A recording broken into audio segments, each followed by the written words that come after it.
ভাই ও বোনেরা, এমন কিছু মুহূর্ত আসে যখন স্বর্গ খুব কাছে মনে হয়। এমন কিছু মুহূর্ত যখন সময় স্থির থাকে বলে মনে হয়। এমন কিছু মুহূর্ত যখন সাধারণ জিনিস ঈশ্বরের দরজা হয়ে ওঠে। সুসংবাদ এমনই একটি মুহূর্ত। এটি শান্ত, এটি সুন্দর, এটি সম্পূর্ণ নতুন কিছুর সূচনা। কোন বজ্রপাত নেই, কোন তুরি বাজনা নেই, কোন রাজকীয় শোভাযাত্রা নেই। নাজারেথের একটি সাধারণ ঘর, একটি যুবতী প্রার্থনায় নিমগ্ন, ধীরে ধীরে আসছে, চিরকাল সময়ের সন্ধান করছে। সেই নীরবতার মধ্যে ঈশ্বর মেরির কাছে একজন দেবদূত পাঠান। তিনি বলেন, ধন্যবাদ, অনুগ্রহে পরিপূর্ণ, ঈশ্বর তোমার সাথে আছেন। মেরি মনোযোগ সহকারে শোনে। তার শ্রবণে সবকিছু বদলে যায়। ঈশ্বর আমাদের জোর করেন না, তিনি সম্মতির জন্য অপেক্ষা করেন।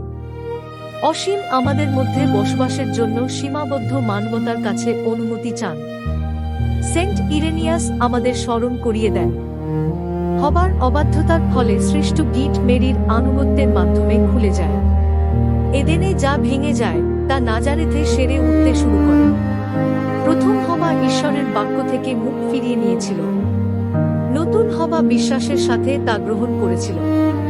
যখন মেরি বলেছিলেন, তুমি যেমন বলেছিলে আমার প্রতিও তেমনই হোক, তখন পৃথিবী নতুনভাবে শুরু হয়েছিল।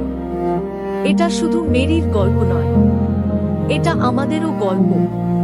ঈশ্বর আজও আমাদের কাছে আসেন, শাস্ত্রের মাধ্যমে, প্রার্থনার মাধ্যমে, বিবেকের শান্ত কণ্ঠস্বরের মাধ্যমে।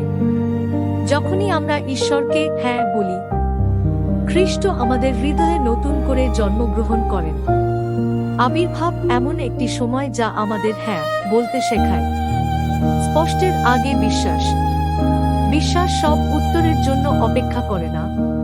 তাড়াহুড়োর আগে শান্তি।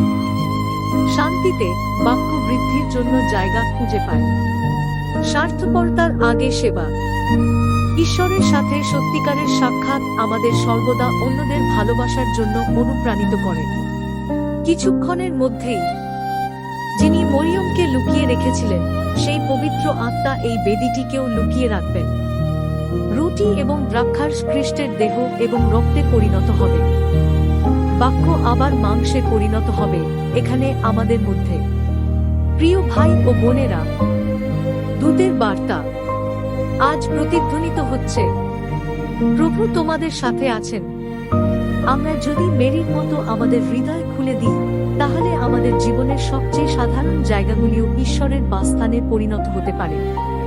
মেরি, নতুন হওয়া, আমাদের বিশ্বাস, নম্রতা এবং ভালোবাসার সাথে হ্যাঁ বলতে শেখান। পিতা, পুত্র এবং পবিত্র আত্মার নামে, আমিন।